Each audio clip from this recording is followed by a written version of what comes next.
사도신경으로 우리의 신앙 고백하도록 하겠습니다. 나는 전능하신 아버지 하나님, 천지의 창조주를 믿습니다. 나는 그의 유일하신 아들, 우리 주 예수 그리스도를 믿습니다. 그는 성령으로 잉태되어 동정녀 마리아에게서 나시고 본디오 빌라도에게 고난을 받아 십자가에 못 박혀 죽으시고 장사된 지 사흘 만에 죽은 자 가운데서 다시 살아나셨으며 하늘에 오르시어 전능하신 아버지 하나님 우편에 앉아 계시다가 거기로부터 살아있는 자와 죽은 자를 심판하러 오십니다. 나는 성령을 믿으며 거룩한 공교회와 성도의 교제와 죄를 용서받는 것과 몸의 부활과 영생을 믿습니다. 아멘.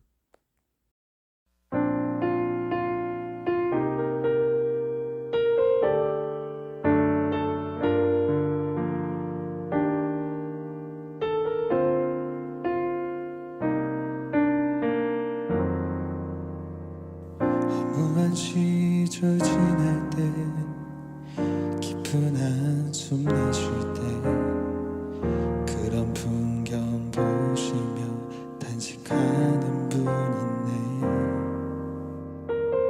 고와 같이 너희를 버려두지 않으리. 내가 너희와 영원히 함께하리라. 성령이 오셨네. 성령이 오셨네. 내 주에 보내신 성령이 오셨네.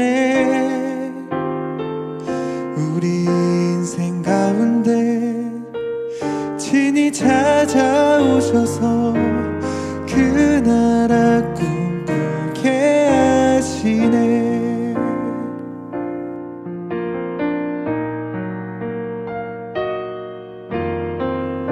억눌린 자 갇힌 자 자유함이 없는 자 피난처가 되시는 성령님 계시네. 주의 영이 계신 곳에 참 자유가 있다네. 진리의 영이신 성령이 오셨네. 성령이 오셨네. 성령이 오셨네. 내 주에 보내신 성령이 오셨네. 우리 인생 가운데 친히 찾아오셔서 그 나라 꿈꾸게 하시네. 성령이 오셨네. 성령이 오셨네. 내 주에 보내신 성령이 오셨네. 우리 인생 가운데 친히 찾아오셔서 그 나라 꿈꾸게 하시네. 성령이 오셨네. 성령이 오셨네. 내 주에 보내신 성령이 오셨네. 우리 인생 가운데 친히 찾아오셔서 그 나라 꿈꾸게 하시네. 그 나라 꿈꾸게 하시네.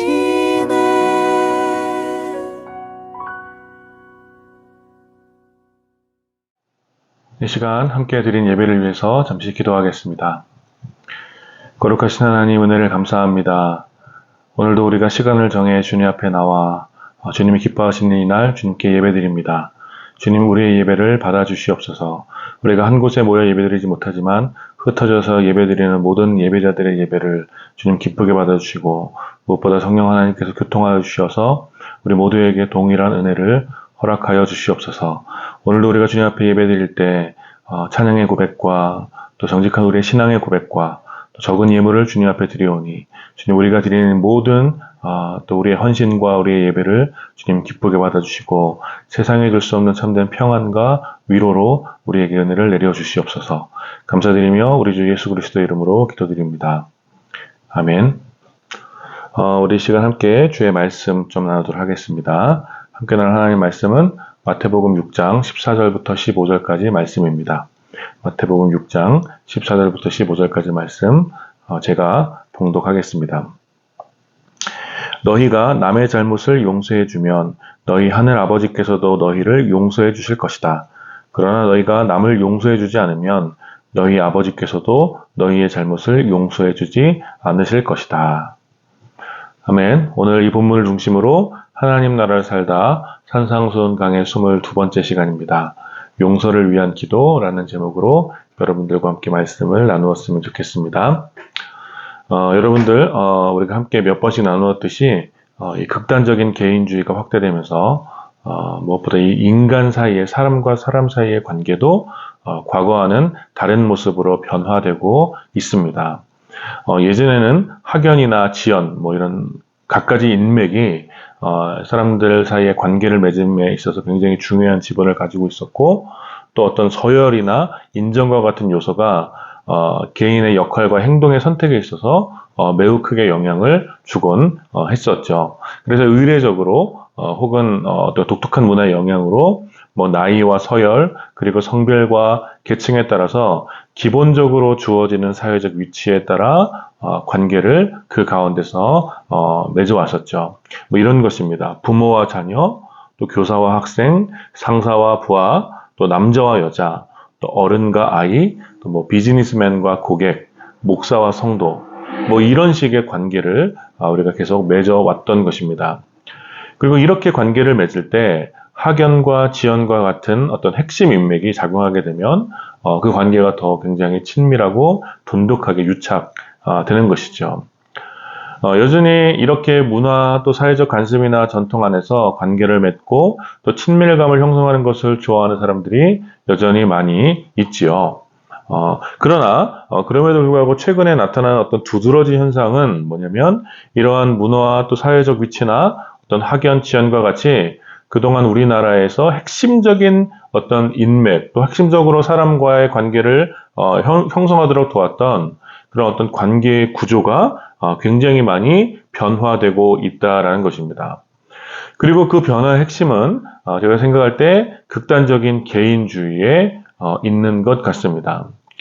이른바 MZ세대를 비롯해서 어떤 트렌드에 민감한 사람들일수록 기존 관계나 인맥에 기존에 전통적으로 맺어왔던 그런 관계나 인맥에 영향을 많이 받지 않습니다. 과거의 전통과 관습에 의해서 형성된 어떤 공동체의 구조나 또 의례적인 질서에 대하여서 이 새로운 세대들은 강력하게 저항하고 있고 자기 자신의 권리나 또 자신의 인격에 대한 존엄을 지키려고 합니다.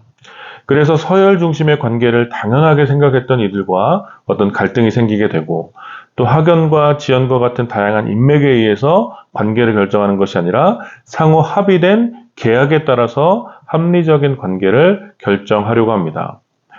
불과 얼마 전까지만 해도 직장 상사가 시키는 것을 어떤 뒷담화를 할지언정, 직장 상사가 시키면 뒷담화를 할지언정, 남아서 야근을 하면서 그 일 처리를 하는 것을 굉장히 당연하게 생각했는데, 점점 어떻습니까? 야근 수당을 주지 않으면, 뭔가 계획서에 명시된 자기 업무가 아니면 거절하는 사람들이 굉장히 많아지고 있고, 또 이러한 거절을 굉장히 당연하다고 생각합니다. 또 예전에 이렇게 어떤 내가 굉장히 어려운 상황이 있어서 부탁을 하면 인정 때문에 또 사람 사이의 인정 때문에 약간의 손해를 보고서라도 부탁을 들어주고 일을 처리해주는 경우가 굉장히 많이 있었죠. 그런데 점점 좀 이렇게 불쌍한 마음을 가지고는 있지만 어떤 정확한 대금이나 어떤 대가를 지불해주지 않으면 아무 일도 하지 않는 경우가 점점 많아지고 있습니다.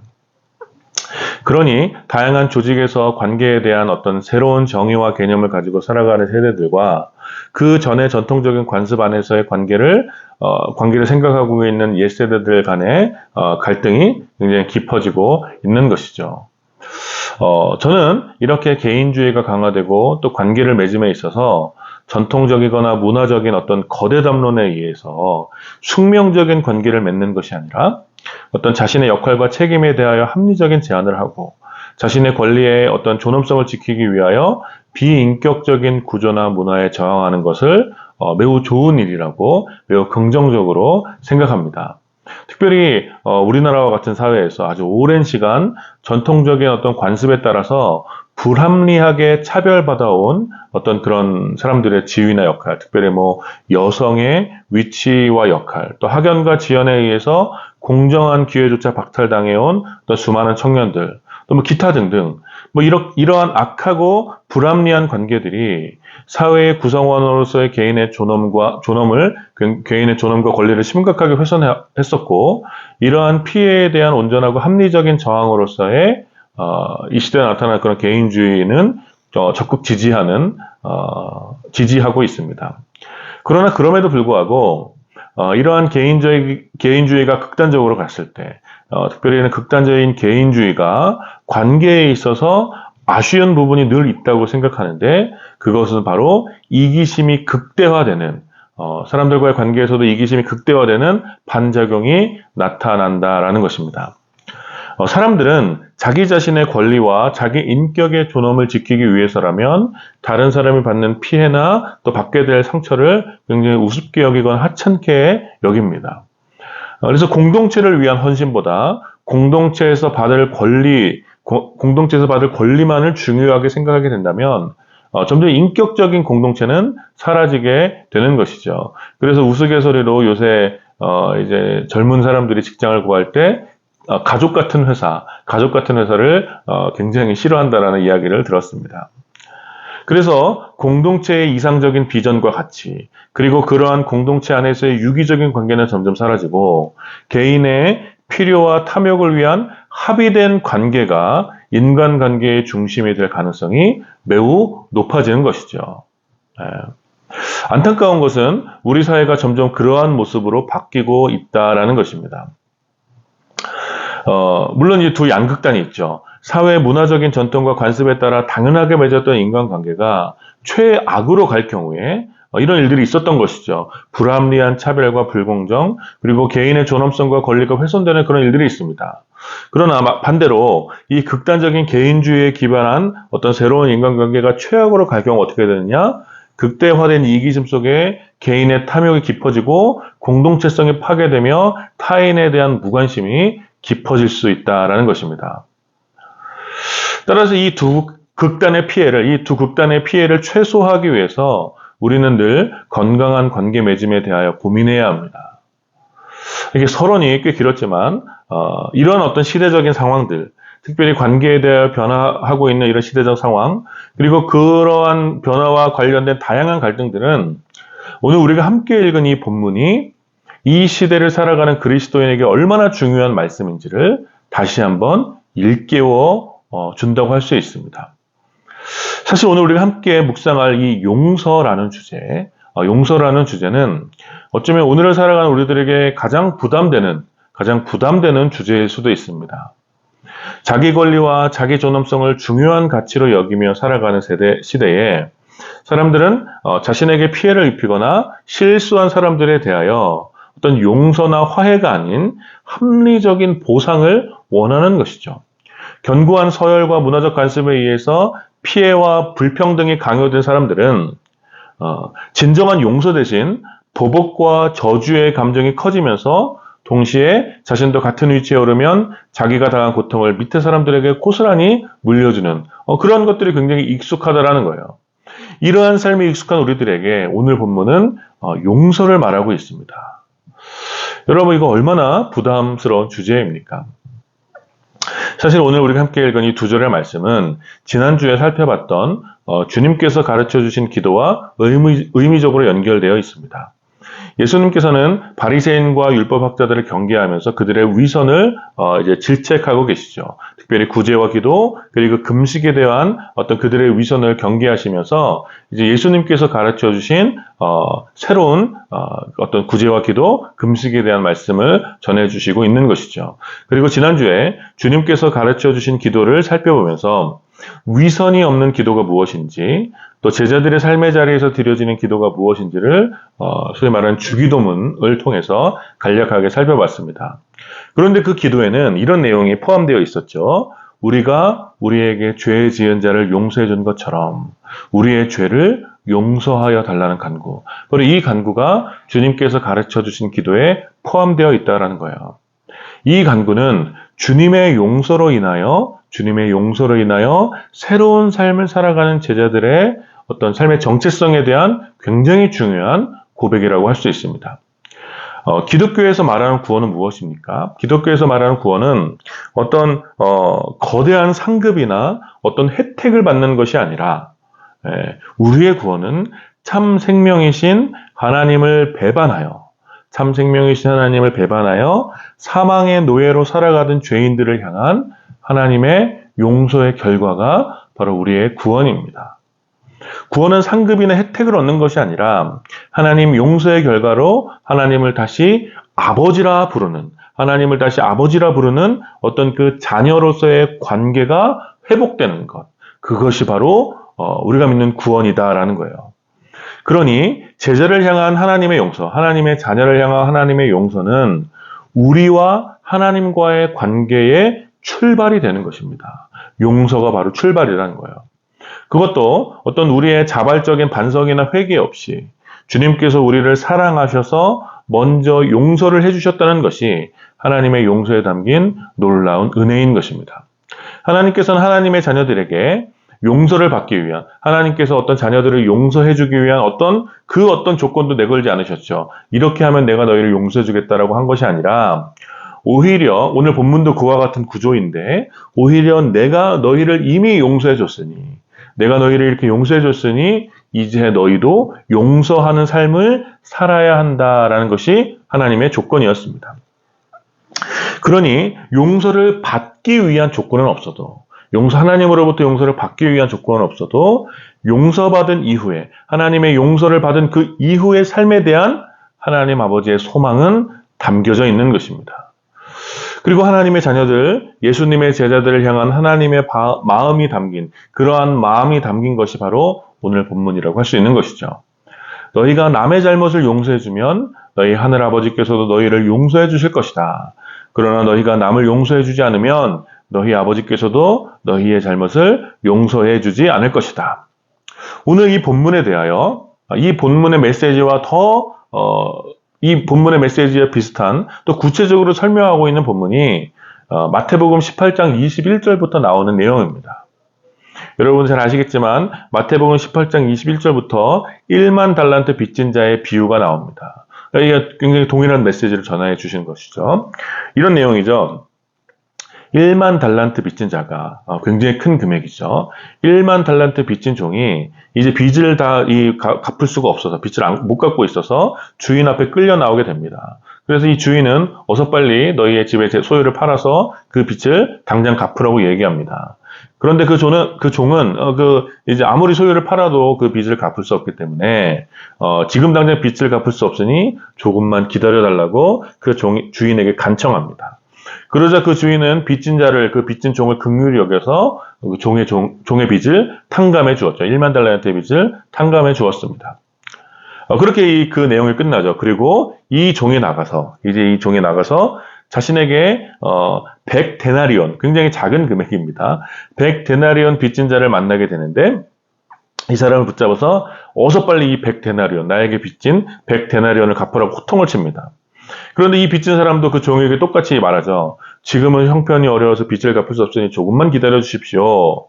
그러나 큰 빚을 탕감받은 그 종은 그 주인과는 다르게 자신에게 어떤 빚진 사람의 요구를 들어주지 않았고, 그 사람은 결국 관원에 신고를 해서 결국 빚진 자는 감옥에 갇히게 되는 이제 그런 결과를 맞이하게 됩니다.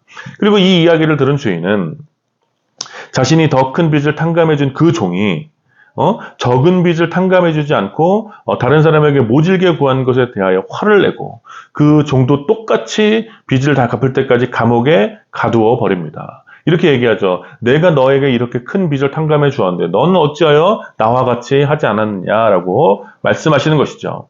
예수님께서는 이 비유를 말씀하신 후에 제자들에게 이렇게 말씀하십니다. 너희가 각각 중심으로 형제를 용서하지 않으면 하나님께서도 너희에게 똑같이 하실 것이다.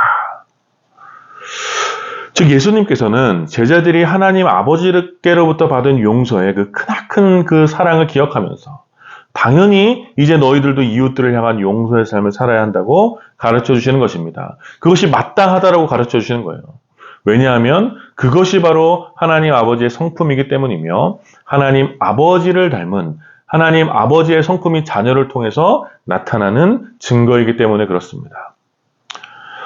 오늘 본문에서 말하고 있는 제자들이 용서해줘야 할 남의 잘못, 너희가 남의 잘못을 용서해주라고 할 때 그 남의 잘못이라는 말의 원어의 뜻은 무엇이냐면 신의에 대한 배반이나 정의나 진리로부터 적극적으로 벗어나는 아주 멀어지는 그런 행동을 의미합니다. 여러분 무슨 말입니까? 즉 주님의 제자들이 용서해야 하는 누군가의 모습, 주님의 제자들에게 잘못을 해서 그 잘못을 한 그 사람들을 용서해주는 그 사람의 모습은, 그 누군가의 모습은 사실 하나님 앞에서의 죄인이었던, 하나님 앞에서 죄인이었던 우리의 모습과 같은 모습이라는 거예요. 우리 역시 우리를 향한 하나님의 신의를 배반하였고 우리의 욕망과 이기적인 탐욕을 따라 하나님으로부터 진리이고 정의이신 하나님으로부터 적극적으로 멀리 떨어져 살았던 사람들이라는 거예요. 그런 하나님께서는 그렇게 멀리 떨어져 있는 우리를 위하여 하나님의 사랑을 배반하고 돌아선 우리를 위하여 우리의 배신과 잘못을 친히 용서하여 주시고 말로만 하신 용서가 아니라 그 아들의 용서의 증거, 하나님의 아들을 용서의 증거로 우리에게 내어주셨다라는 것입니다. 그것이 바로 하나님 아버지의 용서입니다. 그리고 그것이 바로 주님의 자녀들이 닮아야 할 용서의 삶이라는 거예요. 오늘 본문 말씀처럼, 그리고 마태복음 18장의 말씀처럼 우리의 아버지 되신 하나님께서는 하나님의 자녀들이 먼저 받은 용서의 크기만큼, 하나님께 먼저 받은 그 용서의 크기만큼 이웃들의 실수나 치명적인 잘못에 대하여서도 용서해 주시기를 원하는 것입니다. 왜냐하면 용서야말로 주님의 자녀들에게 나타나는 가장 선명한 하나님 아버지의 형상이기 때문입니다. 우리는 우리에게 친절한 사람에게 호의를 베풀어 줄 수 있고 우리에게 많은 이익을 주는 사람을 위해서 헌신할 수 있으며 우리와 코드가 잘 맞고 나를 존중해 주는 사람을 위해서 사랑을 나누어 줄 수 있죠. 그러나 우리에게 불친절한 사람을 향하여서는 또 우리에게 손해를 끼치고 우리를 무시하는 사람들에 대해서는 선뜻 호의를 베풀기도 어려울 뿐만 아니라 그들 때문에 생기는 그 불쾌한 감정과 또 불이익과 피해나 손해에 대하여 보복의 감정이 생기기 쉽다라는 거예요. 그리고 용서는 바로 그러한 감정에 휩싸였을 때, 용서를 하는 상황은 뭔가 굉장히 로맨틱하거나 낭만적이거나 굉장히 우리의 기분이 좋은 그런 상황이 아니라 그 부정적이고 고통스러운 감정, 누군가 때문에 얻게 되는 그 불쾌하고 부정적이고 고통스러운 그 감정에 휩싸였을 때, 그 불편한 감정이 그 고통스러운 감정에 휩싸였을 때 나타나는 하나님의 형상이 바로 용서라는 것입니다. 그러니 바로 이 용서가 우리가 하나님의 자녀임을 보여주는 가장 선명한 삶의 증거라는 것입니다.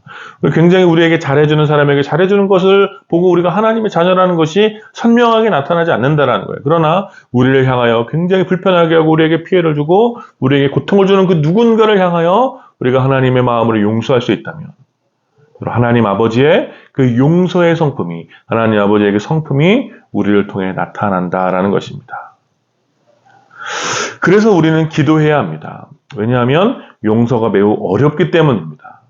용서를 해야 하는 상황에 우리를 사로잡고 있는 그 불쾌하고 고통스럽고 억울하며 상처 입은 그 정서를 이겨내고 우리에게 잘못한 사람을 수용하고 받아들이며 다시 사랑해 주어야 하기 때문에 이 용서는 매우 어려운 일입니다. 그러니 우리는 이 일을 위해서 기도해야 하는 것입니다. 그래서 주님께서는 우리에게 바로 이 용서를 위한 기도를 하라고 오늘 가르쳐 주시는 거죠. 사랑하는 여러분, 용서를 위해서 기도하시기를 축복합니다. 어쩌면 우리의 평범한 하루, 매일 반복되는 일상에서 우리가 누군가를 용서해야 하는 상황이 그리 많이 생기지 않을 수도 있습니다. 그러나 우리가 만나는 누군가로 인하여서 당하는 어떤 크고 작은 억울한 마음들, 또 누군가 때문에 당하게 되는 짜증과 또 짜증나는 상황과 분노의 마음들, 그리고 이러한 종류의 부정적이고 고통스러운 정서들이 여러분의 마음을 사로잡으려고 할 때 오늘 이 말씀을 기억하시기 바랍니다. 어쩌면 그러한 상황들이 우리에게 너무나 자주 일어나는 일이기 때문에 매우 익숙한 정서이고 평범한 일상일 수도 있겠지만 그러한 상황에서 너무 쉽게 미움과 분노가 여러분의 마음을 사로잡지 않도록 하나님 아버지께서 먼저 베풀어 주신 놀라운 용서의 은혜를 여러분들이 기억하시기를 축복합니다. 그리고 바로 그렇게 소소한 삶의 용서가 쌓여가고 이러한 용서의 어떤 삶이 우리 삶에 깊이 자리 잡게 된다면 바로 그러한 삶이 우리 가운데 익숙해지게 된다면 그런 용서의 삶이 우리 가운데 익숙해지게 되면 느닷없이 우리의 예상할 수 없이 느닷없이 다가오는 거대한 고통의 날에 누군가를 향한 원망과 저주가 삶을 사로잡으려고 하는 그 날에 비로소 우리는 용서를 위하여 간구할 수 있는 최소한의 마음이 생기게 될 것이라는 것입니다. 우리는 종종 거대한 슬픔이 우리를 휩싸려고 할 때, 그런 것들을 상상할 때 도저히 용서할 수 없을 것 같은, 나에게 굉장히 치명적인 고통과 괴로움을 준 누군가를 절대 용서할 수 없을 것 같은 그런 두려움이 생기기도 하지만 성령께서 우리를 이끌어 가시고 용서를 위한 매일의 기도가 우리의 마음을 날마다 단단하게 만들어 간다면 우리는 하나님 아버지를 닮은 용서를 두려움 없이 선택할 수 있을 것입니다. 분노와 저주와 어떤 그런 원망에 휩싸여서 우리의 삶을 저주 가운데로 떨어뜨리는 것이 아니라 하나님의 자녀의 모습을 우리 가운데 잃어버리는 것이 아니라 바로 그 순간에도 성령을 의지하여서 하나님 아버지의 성품인 그 용서를 우리 삶 가운데 드러낼 수 있게 될 수 있을 것이라는 것이죠. 그리고 그러한 하나님의 자녀들의 크고 작은 용서는 분명 세상을 변화시키는 거대한 등불이 될 것을 믿습니다. 그래서 예수님께서는 주님의 제자들에게, 하나님의 자녀들에게 바로 용서를 위해서 기도하라고, 누군가를 용서하라고 이렇게 강조해서 말씀하시는 것입니다. 사랑하는 여러분, 이 용서는 매우 중요합니다. 오늘은 마지막으로 오늘 이 말씀을 기억하면서 사랑의 원자탄으로 널리 알려진 손영원 목사님, 우리 믿음의 위대한 선배였던 손영원 목사님의 기도로 마무리하려고 합니다. 아시는 분도 있겠지만 손영원 목사님은 1948년에 여순 사건이 일어났을 당시에 당시 이제 좌익과 우익으로 나뉘어서 굉장히 치열한 갈등이 있었는데 당시 이 우익 단체에서 활동하고 있었던 손영원 목사님의 사랑하는 두 아들을 잃게 됩니다. 손영원 목사의 아들이 기독교인이라는 사실을 빌미 삼아서 손영원 목사님의 아들을 제거하고자 했던 반라군 세력이 손영원 목사님의 그 두 아들을 살해한 것이죠. 이 거대한 비극과 슬픔은 당연히 손영원 목사님의 가족과 또 손영원 목사님을 섬겼던 애양원 사람들을 굉장히 고통스럽게 했습니다. 그런데 놀라운 사건이 이 두 아들의 장례식 때 일어났습니다. 두 아들의 장례식 때 손영원 목사님은 주위 사람들을 깜짝 놀라게 하는 감사의 답사를 올렸습니다. 그 기도는 다음과 같습니다. 제가 읽어드리겠습니다. 제가 이 시간에 무슨 답사를 하고 무슨 인사를 하겠습니까마는 그래도 하나님 앞에 감사하는 마음이 있어서 몇 말씀을 드립니다. 첫째, 나 같은 죄인의 혈통에서 순교의 자식들이 나오게 하셨으니 하나님 감사합니다. 둘째, 허다한 많은 성도들 중에 어찌 이런 보배들을 주께서 하필 내게 맡겨주셨는지 그것도 주님께 감사드립니다. 셋째, 삼남 삼녀 중에서도 가장 아름다운 두 아들, 첫째와 둘째를 바치게 된 나의 축복을 인하여 하나님께 감사를 드립니다. 넷째, 한 아들의 순교도 귀하다 하거늘 하물며 두 아들의 순교일이요 하나님 감사합니다. 다섯째, 예수 믿다가 누워 죽는 것도 큰 복이라 하거늘 하물며 전도하다 총살 순교 당함이리요 하나님 감사합니다. 여섯째, 미국 유학 가려고 준비하던 내 아들 미국보다 더 좋은 천국에 갔으니 내 마음이 안심되어 하나님 감사합니다. 일곱째, 나의 사랑하는 두 아들을 총살한 원수를 회개시켜 내 아들을 삼고자 하는 사랑의 마음 주심을 감사합니다. 여덟째, 내 두 아들의 순교로 말미암아 무수한 천국의 아들들이 생길 것이 믿어지니 우리 하나님께 감사합니다. 아홉째, 이 같은 역경 중에서도 이상 8가지 진리와 하나님 사랑을 찾는 기쁜 마음, 여유 있는 믿음 주신 우리 주 예수 그리스도께 감사합니다. 10번째, 이렇듯 과분한 축복 누리게 되는 것을 감사합니다. 이것이 바로 손영원 목사님이 두 아들의 장례식에서 올렸던 기도였습니다.